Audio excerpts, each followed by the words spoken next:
Nature of economics. Nature of economics को लेकर economist में डिफरेंट ओपिनियंस हैं। ऐसे कई इकोनॉमिस्ट हैं जो इकोनॉमिक्स को एक साइंस मानते हैं। दूसरी ओर कई इकोनॉमिस्ट ऐसे भी हैं जो इकोनॉमिक्स को आर्ट्स मानते हैं। नेचर ऑफ इकोनॉमिक्स के बारे में निष्कर्ष निकालने के लिए हमें 2 क्वेश्चंस के आंसर देने होंगे। So first question is economics is a science or an art? And second is economics as a positive science or a normative science?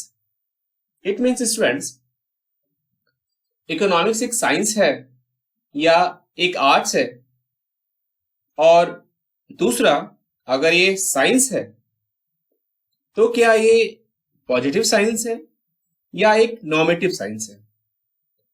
Positive science को हम लोग सकारात्मक विज्ञान कहते हैं और नॉर्मेटिव साइंस को एक आदर्श विज्ञान कहते हैं या एक मानक विज्ञान।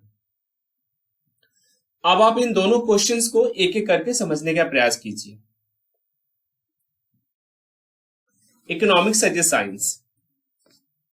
इकोनॉमिक्स एक विज्ञान के रूप में यह निष्कर्ष निकालने के लिए कि इकोनॉमिक्स एक साइंस है या नहीं है, तो इसके लिए हमें साइंस के मीनिंग के बारे में स्पष्ट होना चाहिए।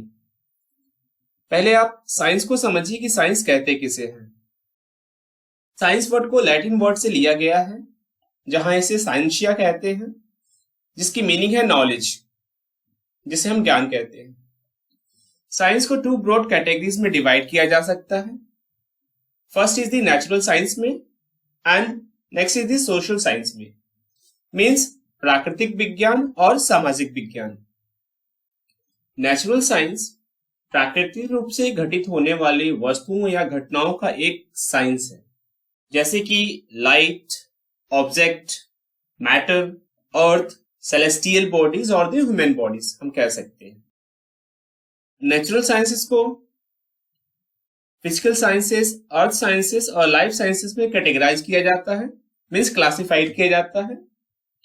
फिजिकल साइंसेस में फिजिक्स, केमिस्ट्री, एस्ट्रोनॉमी जैसे सब्जेक्ट शामिल होते हैं। स्टूडेंट्स, फिजिक्स में हम भौतिक वस्तुओं की स्टडी करते हैं।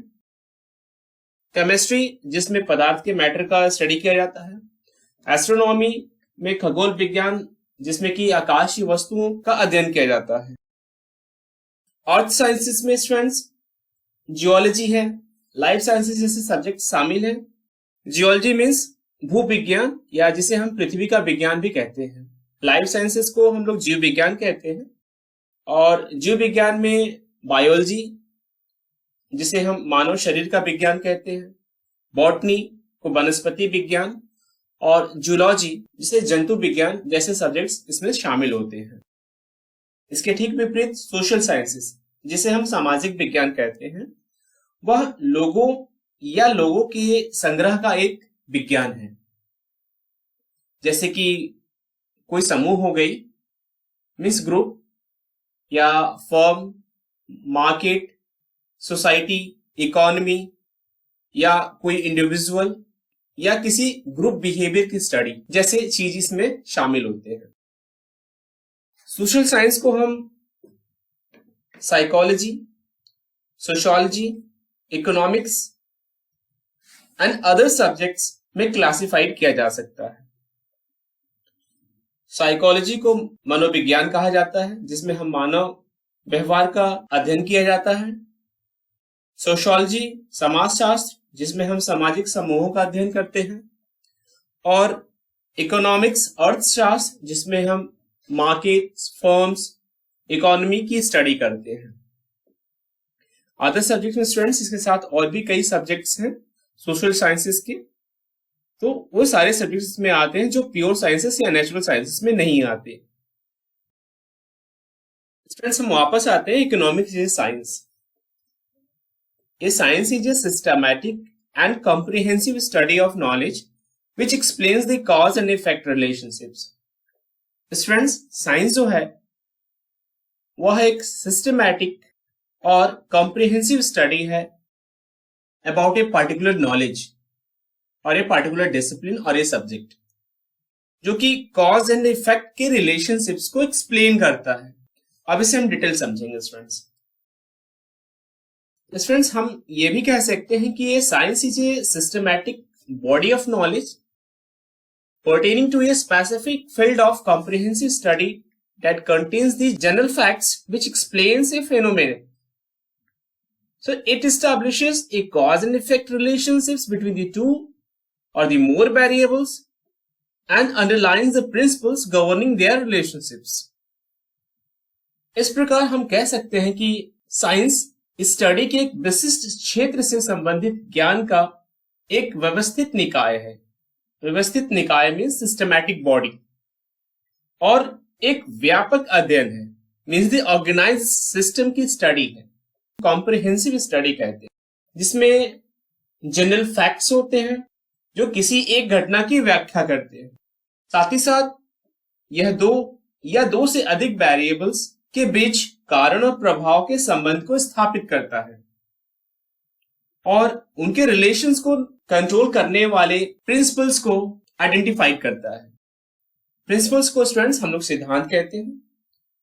इन प्रिंसिपल्स को टेस्टिंग के माध्यम से, ऑब्जर्वेशंस के माध्यम से, वेरिफिकेशंस के माध्यम से और साइंटिफिक मेथड्स के माध्यम से डेवलप किया जाता है। Features of science, we can say that a science must have the following features. First is, a science is a systematized body of knowledge. Next is, science establishes the relationship between the cause and effect of a fact. Third is, laws of science are universal. And fourth is, test of validity and predictability. अब हम one by one in different features को समझने का प्रयास करेंगे। First is, a science is a systematized body of knowledge. Students, the scientific principles are derived through the scientific investigation and research. It means जो हमारे scientific principles हैं वह scientific investigations and research के माध्यम से ही प्राप्त होते हैं। स्टूडेंट्स, किसी भी कंटेंट को या सब्जेक्ट्स को या डिसिप्लिन को साइंस होने के लिए ये जो डिफरेंट फीचर्स हमें दिख रहे हैं, ये फोर फीचर्स होना बहुत जरूरी है। First is the systematised body of knowledge, means जो भी आप ज्ञान कलेक्शंस की जो टेक्निक्स हैं वो एक सिस्टम्स को फॉलो करती हैं। वो सिस्टम क्या होता है? साथ में वो एक कॉम्प्रिहेंसिव फील्ड ऑफ स्टडी होती है जिसमें आप इन डेप्थ उस पर्टिकुलर फील्ड को समझते हैं। ओके, सो आफ्टर समझने के बाद आप लास्ट में कंक्लूजन देते हैं कि एक आपने एक प्रिंसिपल तैयार कर दिया है, एक लॉ तैयार किया है या एक थ्योरम तैयार किया है। सो स्टूडेंट्स, कैसे होता है इन वेरी ब्रीफ मैं बताता हूं आपको। फर्स्ट ऑफ ऑल, हम किसी भी इवेंट्स को या ऑब्जेक्ट्स के नेचर को स्टडी करते हैं। स्टडी कैसे करते हैं?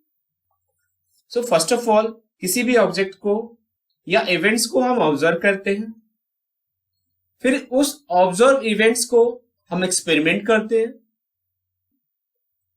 स्टूडेंट्स, जो हम एक्सपेरिमेंट्स कर रहे होते हैं कंट्रोलेबल एंड अनकंट्रोलेबल वेरिएबल के बीच में करते हैं। उसकी जो रिजल्ट्स आती है उस रिजल्ट्स को रेप्लिकेट करते हैं और बार बार रेप्लिकेट करते हैं। जब हमें सेम रिजल्ट मिलने लगते हैं एवरीवेयर इन एवरी सिचुएशंस, तो हम समझते हैं कि हमारा ये जो ऑब्जर्वेशंस है, उसके जो एक्सपेरिमेंट्स हैं और उसके जो रिजल्ट्स हैं, कोई भी इस पर्टिकुलर एजम्पशंस को फॉलो करके एक्सपेरिमेंट करेगा तो उसकी जो फाइंडिंग होगी वो सेम होगी। तब जाकर वो पर्टिकुलर एक साइंस बनता है। वो साइंस को हम लॉ का नेम देते हैं, प्रिंसिपल्स का नेम देते हैं। आप कोई भी प्रिंसिपल साइंस को उठा लीजिए, वो इसी पे बेस्ड है। तो इट मीन्स उस पर्टिकुलर कोई एक फील्ड है जिसकी हम स्टडी करते हैं। वो फील्ड आपके लिए एज ए ह्यूमन बॉडी हो सकती है, कोई पर्टिकुलर मटेरियल हो सकता है, ऑब्जेक्ट हो सकता है, स्पेस हो सकता है। इट मीन्स उसकी आप डिटेल स्टडी करते हैं।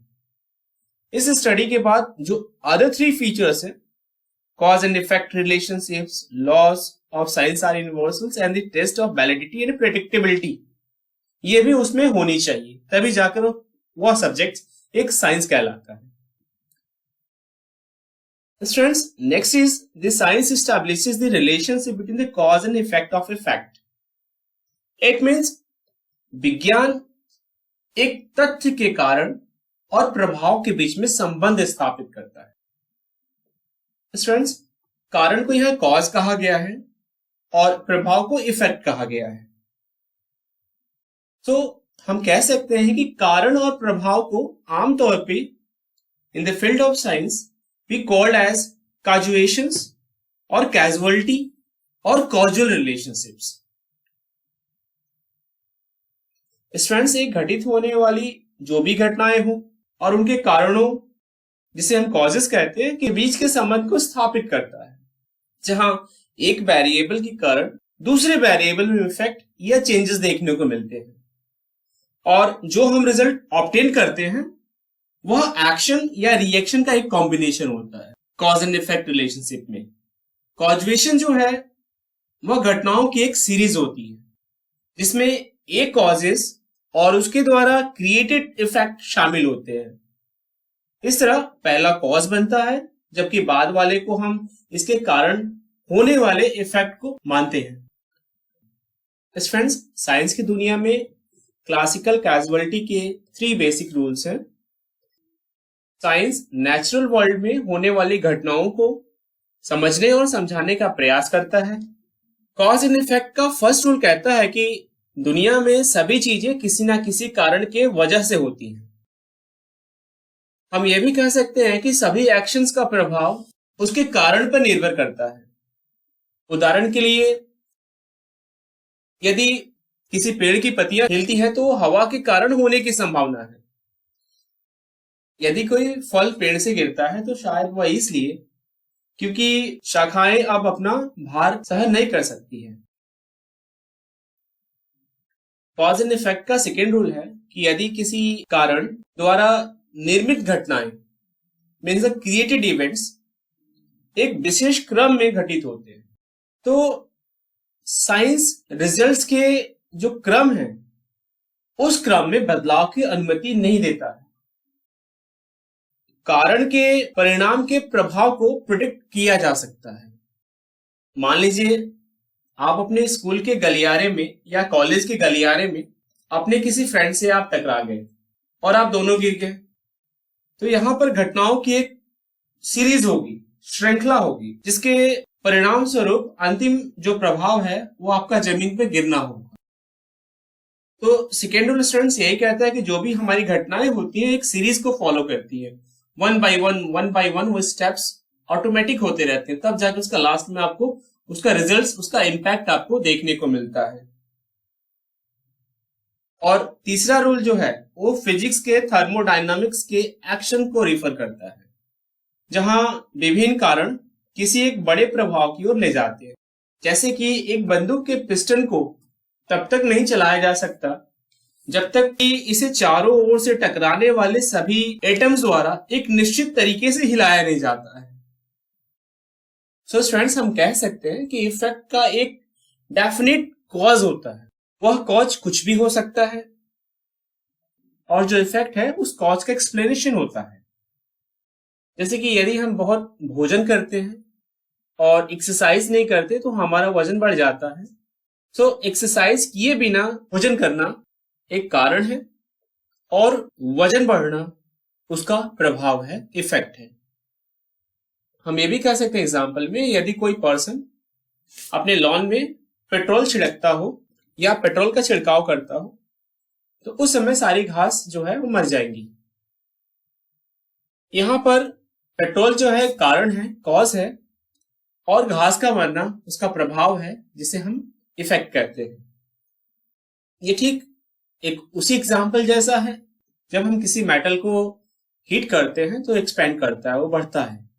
ओके, सो यहां पर मेटल को हीट करना उसका कॉज हुआ, जिसका जो रिजल्ट है वो उस मेटल की एक्सपेंशन में हमें देखने को मिलता है।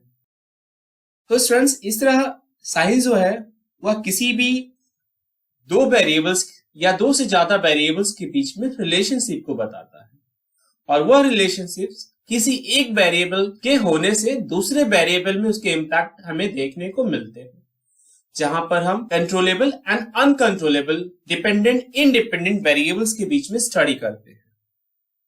Students, third is the laws of science are universal, या इसे हम कह सकते हैं कि universally accepted principles. Students, scientific principles represents the basic truth about the particular field of inquiry. So these principles may be applied in all the situations, at all the time and all the places. Students, जो भी हमारे scientific principles होते हैं वह जांच के एक विशेष क्षेत्र के बारे में उसकी जो बुनियादी सच्चाई है उसका प्रतिनिधित्व करते हैं। इन प्रिंसिपल्स को सभी सिचुएशंस में, सभी समय में और सभी स्थानों पर लागू किया जा सकता है। उदाहरण के तौर पर हम लोग लॉ ऑफ ग्रेविटेशन को देख सकते हैं, गुरुत्वाकर्षण के नियम को, जो समय की परवाह किए बिना सभी देशों में एक समान लागू होता है। सो स्टूडेंट्स, साइंस के कोई भी लॉ होंगे, प्रिंसिपल्स होंगे, वह यूनिवर्सली एप्लीकेबल होगा, लेकिन उसके एजम्पशंस को हमें फॉलो करने होंगे। तो आपको सेम रिजल्ट देगा, चाहे आप उसका टेस्ट इंडिया में कीजिए या अमेरिका में या इंग्लैंड में आप कीजिए। आप विश्व के किसी भी कोने में करेंगे उस पर्टिकुलर एक्सपेरिमेंट्स को, तो आपको सेम रिजल्ट देगा। सो इसे हम कहते हैं law of science are universal. Students, fourth is the test of validity and predictability. Scientific principles की वैलिडिटी का टेस्ट किसी भी समय या कितनी भी बार किया जा सकता है। इट मीन्स वे समय की कसौटी पर हमेशा खरे उतरते हैं। आप उस पर्टिकुलर इवेंट्स को आप जब जब टेस्ट करेंगे वो आपको सेम रिजल्ट देता रहेगा। यही स्टूडेंट्स हमारी टेस्ट ऑफ वैलिडिटी हुई।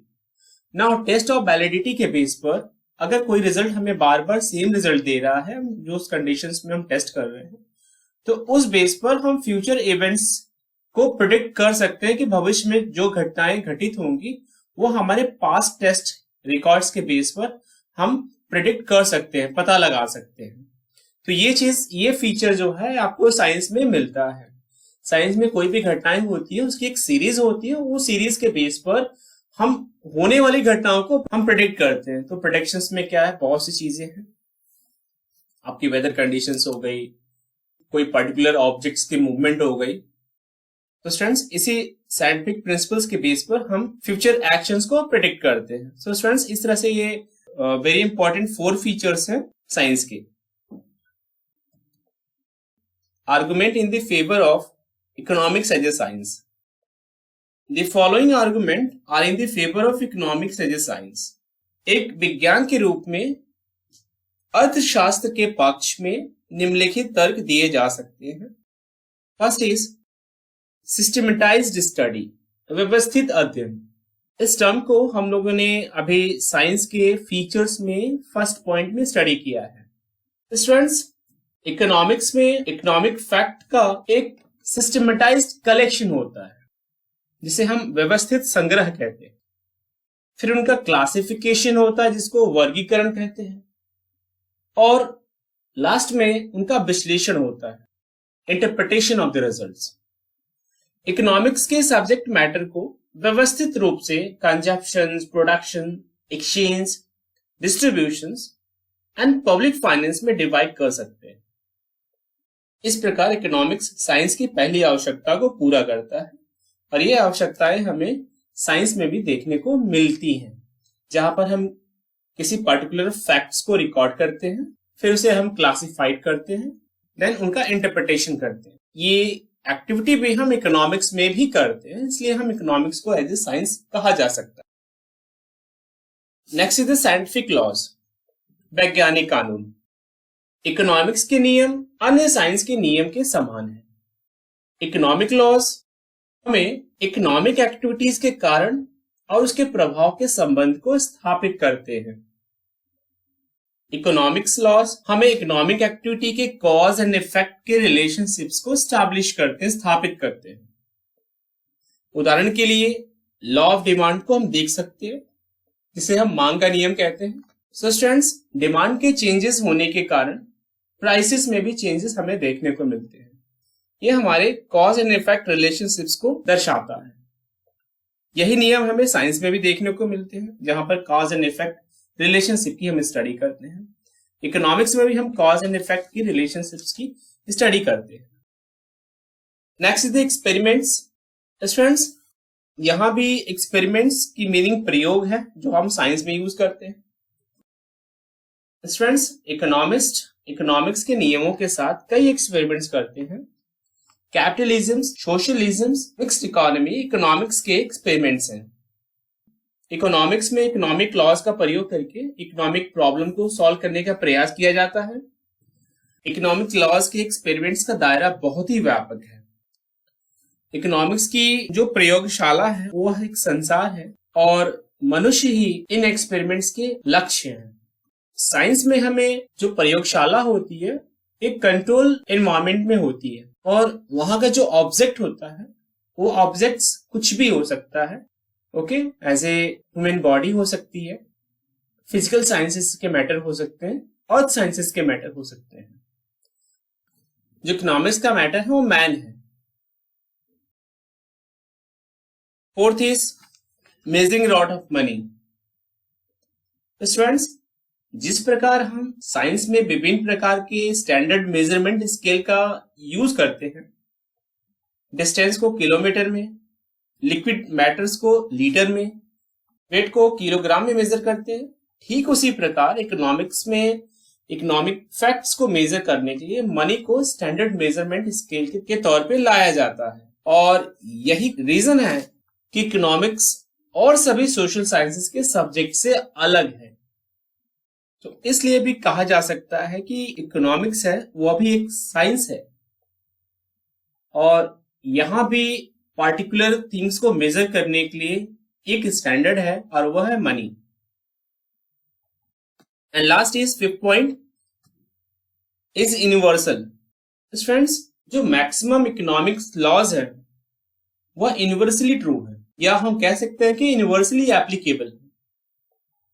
वह सभी प्रकार की इकोनॉमी में लागू होते हैं। वह इकोनॉमी कैपिटलिस्ट इकोनॉमी हो, सोशलिस्ट हो या मिक्स्ड इकोनॉमी हो, जो इकोनॉमिक्स के रूल्स हैं वह समान रूप से सभी पे लागू होते हैं। सो स्टूडेंट्स, डिस्कस किए गए डिफरेंट आर्गुमेंट के बेस पर हम कह सकते हैं कि इकोनॉमिक्स एक साइंस है और इकोनॉमिक्स के नियम फैक्ट पर बेस्ड होते हैं और यह फैक्ट्स को एक्सप्रेस करता है, उनका क्लासिफिकेशन करता है और उनका एनालिसिस करता है और यही चीजें हम साइंस में भी करते हैं। इस प्रकार हम कह सकते हैं कि economics as a science.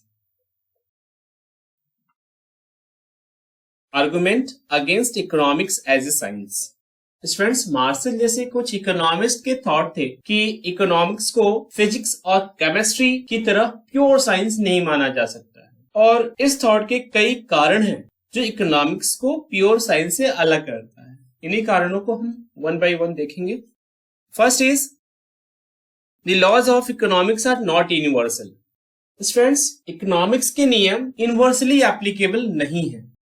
Science के नियम जैसे रूल्स, प्रिंसिपल्स, लॉज, थ्योरम, आप जो कह लीजिए, वे हर समय हर जगह एजम्पशंस को ध्यान में रखते हुए लागू होते हैं। लेकिन इकोनॉमिक्स के रूल्स इतने यूनिवर्सल नहीं हैं और डिफरेंट नेशंस के बीच फिजिकल, सोशल और कल्चरल डिफरेंसेस की वजह से इकोनॉमिक्स के रूल्स को यूनिवर्सली एप्लीकेबल नहीं किया जा सकता या नहीं माना जा सकता। इसलिए इकोनॉमिक्स के नियम साइंस के नियम जैसा यूनिवर्सली एप्लीकेबल नहीं है। Next is the laws of economics are not so exact. Economics के नियम इतने सटीक नहीं है जितने सटीक साइंस के नियम हैं। स्टूडेंट्स, प्योर साइंस के नियम बहुत ही सटीक है, इस कारण उन पर भरोसा किया जा सकता है।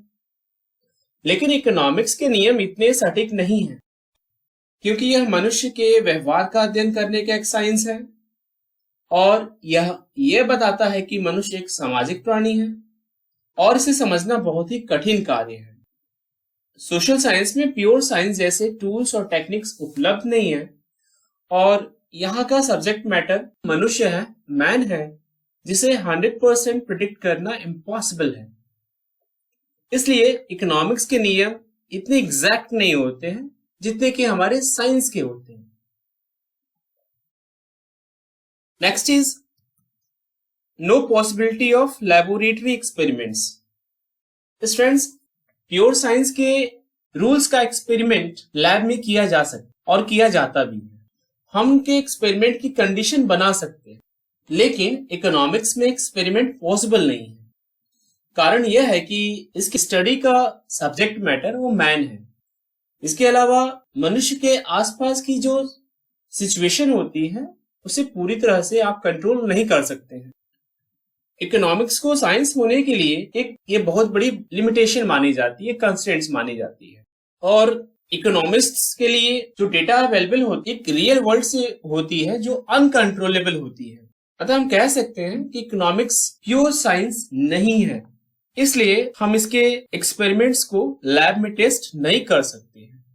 इट मीन्स वो आपको जब रियल वर्ल्ड पे है तो हर समय अलग अलग रिजल्ट देगा as per the situation. Next is conflicting views.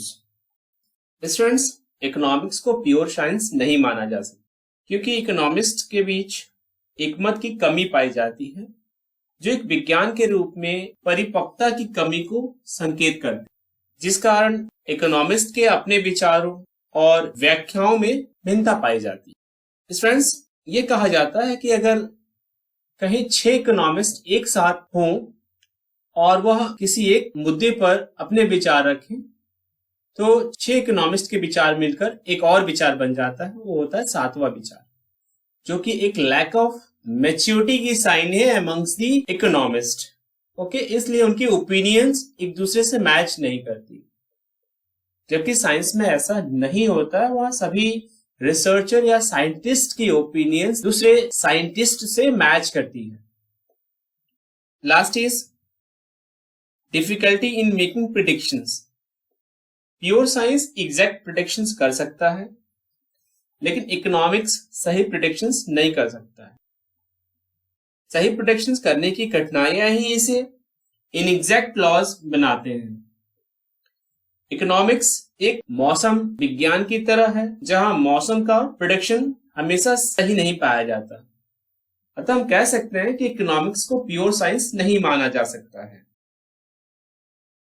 तो स्टूडेंट्स, डिस्कस किए गए डिफरेंट आर्गुमेंट्स पे हम एक कंक्लूजन ड्रॉ कर सकते हैं कि इकोनॉमिस्ट के बीच डिफरेंट ओपिनियंस हैं कि इकोनॉमिक्स एक विज्ञान है या नहीं है। लेकिन इसका मतलब यह नहीं है कि इकोनॉमिक्स एक विज्ञान नहीं है। तो स्टूडेंट्स, हम कह सकते हैं कि इकोनॉमिक्स एक साइंस है, बट ये प्योर साइंस नहीं है। Economics as an art. इकोनॉमिक्स एक कला के रूप में। इकोनॉमिक्स एक आर्ट है या नहीं है, यह एक कंट्रोवर्शियल मैटर है और किसी भी कंक्लूजन्स को निकालने के लिए हमें जानना होगा कि आर्ट्स क्या है। सिंपल वर्ड्स में हम कह सकते हैं कि आर्ट्स डेफिनिट ऑब्जेक्टिव्स को अचीव करने के लिए ज्ञान का एक व्यवहारिक अनुप्रयोग है, जिसे हम प्रैक्टिकल एप्लीकेशन ऑफ नॉलेज कहते हैं। साइंस हमें किसी भी चीज को जानना सिखाता है, जबकि आर्ट्स साइंस द्वारा बताई गई या जनाई गई चीज को करना या प्रयोग करना सिखाता है। हम एक एग्जाम्पल की मदद से आर्ट को स्पष्ट रूप से समझ सकते हैं। हम जानते हैं कि भारत में बेरोजगारी है और भारत में बेरोजगारी की जानकारी एक पॉजिटिव साइंस है और यह एक फैक्ट है कि सरकार का उद्देश्य बेरोजगारी को दूर करना है और फुल एम्प्लॉयमेंट के लेवल को अचीव करना है, प्राप्त करना है। फुल एम्प्लॉयमेंट प्राप्त करने का उद्देश्य नॉर्मेटिव साइंस द्वारा समझाया गया है। फुल एम्प्लॉयमेंट प्राप्त करने के लिए government physical and monetary steps उठाती है।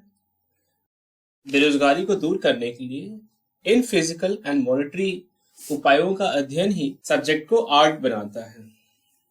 स्टूडेंट्स, जब हम लर्न की हुई चीजों को अपने लाइफ में यूज करते हैं, वही आर्ट है। आर्ट हमें किसी भी एक पर्टिकुलर फील्ड का एक्सपर्ट बनाता है। सेकेंड एग्जांपल लेते हैं। मान लीजिए आप एक सिंगर बनना चाहते हैं, तो आप सिंगर बनने के लिए आपको किसी एक गुरु की आवश्यकता होगी जो आपको संगीत से जुड़ी हुई सभी जानकारियां ज्ञान के रूप में आपको देंगे। तो यहाँ पर आपके गुरु द्वारा दिया गया ज्ञान आपके लिए एक साइंस कहलाएगा, क्योंकि आपने संगीत से जुड़ी हुई सभी जानकारियां ज्ञान के रूप में प्राप्त कर लिए हैं। लेकिन सिंगर बनने के लिए केवल संगीत के ज्ञान को प्राप्त करना काफी नहीं। सिंगर बनने के लिए आपको ज्ञान के साथ साथ प्रैक्टिस करनी होगी, और यही प्रैक्टिस आर्ट कहलाएगा। प्रैक्टिस मेक्स मैन परफेक्ट, आपने सुना ही होगा, और आर्ट के केस में भी ये 100% लागू होता है। आप जितना प्रैक्टिस करेंगे आपकी परफॉर्मेंस बेटर होती जाएगी, और आप भी एक समय बाद उस पार्टिकुलर फील्ड में एक्सपर्ट हो जाएंगे। स्टूडेंट, इसे ही हम लोग आर्ट कहते हैं। तो art is the practical application of knowledge for achieving the definite ends. So it is the meaning of the art. Okay, एक प्रैक्टिकल एप्लीकेशन है नॉलेज का, जिससे कि हम अपने डेफिनेट ऑब्जेक्टिव्स, जो हमारा उद्देश्य है, उसकी हम प्राप्ति करते हैं। Economics as an art due to the following reasons. So first reason is solution of the problems. Students, economics को आर्ट कहने के कई रीजन हैं, जिसमें से फर्स्ट है solution of the problems. Economics मनुष्य के लिए तभी सहायक हो सकता है जब उनकी समस्याओं का समाधान करने में वह सक्षम हो। इकोनॉमिक्स दुर्लभ संसाधनों का सर्वोत्तम और संभव तरीके से प्रयोग करने में मदद करता है। इस प्रकार इकोनॉमिक्स एक आर्ट के रूप में ज्ञान का व्यवहारिक अनुप्रयोग है, जिसे हम प्रैक्टिकल एप्लीकेशन ऑफ नॉलेज कहते हैं। यह बेसिक इकोनॉमिक प्रॉब्लम्स को सॉल्व करता है। Next is the verification of economic laws. Students, economic laws के सत्यापन में भी मदद करता है। इकोनॉमिक लॉ का वेरिफिकेशन तभी पॉसिबल है जब इकोनॉमिक्स एक आर्ट हो, और कारण यह है कि आर्ट ज्ञान का एक व्यवहारिक अनुप्रयोग है, प्रैक्टिकल एप्लीकेशन ऑफ नॉलेज। जब हम वास्तव में इकोनॉमिक लॉ को लागू करते हैं, तभी हमें पता चलता है कि उनके रिजल्ट सही है या नहीं है। For example, quantity theory of money में कहा गया है कि जब मनी सप्लाई आधी हो जाती है तो कीमतें भी आधी हो जाती हैं जो पहले थी। अगर हम इंडिया में मनी सप्लाई को आधा कर दें और इस तरह कीमतें भी आधी हो जाएं, तो हम कह सकते हैं कि quantity theory of money principle पूरी तरह से लागू है। इस प्रकार इकोनॉमिक लॉ की वास्तविकता का अंदाजा तभी लगाया जा सकता है जब इकोनॉमिक्स की स्टडी एक आर्ट के रूप में की जाए। स्टूडेंट्स, डिस्कस किए गए बेसिस पर हम कह सकते हैं कि इकोनॉमिक्स एक आर्ट है। स्टूडेंट्स, इकोनॉमिक्स के नेचर को समझने के लिए कि इकोनॉमिक्स एक साइंस है या आर्ट है, तो इस कंक्लूजन पे आने के लिए हमें प्रोफेसर कोसा के स्टेटमेंट को देखना होगा। प्रोफेसर कोसा said science requires art, art requires science, each being complementary to each other। Students, हम कह सकते हैं साइंस को आर्ट की आवश्यकता होती है और आर्ट के लिए साइंस की आवश्यकता होती है, और प्रत्येक एक दूसरे के पूरक होते हैं, कॉम्प्लीमेंट्री होते हैं। साइंस हमें किसी भी चीज को जानना सिखाता है, जबकि आर्ट्स साइंस द्वारा बताई गई या जनाई गई चीज को करना या प्रयोग में लाना सिखाता है। तो ये दोनों बहुत ही जरूरी हैं। और इकोनॉमिक्स एज ए साइंस के केस में भी है कि साइंस के जो प्रिंसिपल्स हैं, उन प्रिंसिपल्स के फीचर्स हैं, वह फीचर इकोनॉमिक्स के प्रिंसिपल से मैच करते हैं।